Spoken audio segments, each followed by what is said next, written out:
এক হাতেই বানাচ্ছেন চা, করছেন পরিবেশন, নিচ্ছেন টাকা। যেন এক হাতে তার 10 হাতের সমান। কোনো বাধাই যেন বাধা নয় তার কাছে। অদম্য মনের জোর আর ইচ্ছাশক্তি দিয়ে লড়াই করেই আজ জীবন যুদ্ধে জয়ী বুবাই। মেয়ে ও পরিবারের মুখ চেয়ে এক হাত নিয়েই চালাচ্ছেন চায়ের দোকান। শরীরের একটি প্রধান অঙ্গ না থাকলেও যে মনের জোর দিয়ে জয়ী হওয়া যায় তা প্রমাণ করেছেন তিনি। আর তার এই লড়াইকে সাধুবাদ জানিয়েছেন এলাকার মানুষজন থেকে শুরু করে তার দোকানে চা খেতে আসা সকলে।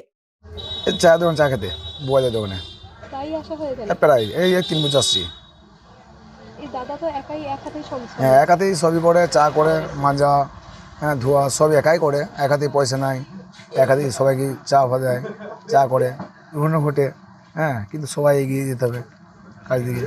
ওই মাছপাড়া, এখানে আসা হ্যাঁ, এখানে প্রতিদিন আসি কাজ করতে, কাজে আসি দিয়ে চা খাই। পূর্ব বর্ধমান জেলার রায়না থানা এলাকার বাসিন্দা বুবাই বাগ পেশায় ছিলেন গাড়ির চালক। পরিবারে রয়েছে মা, বাবা, স্ত্রী ও মেয়ে। তার উপার্জনের টাকাতেই হেসে খেলে চলতো সংসার।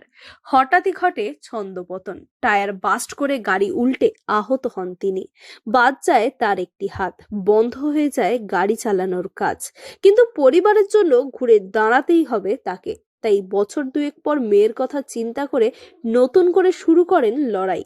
শেহারা বাজার এলাকায় খোলেন একটি চায়ের দোকান। বর্তমানে এই চায়ের দোকান করেই চলছে তার সংসার।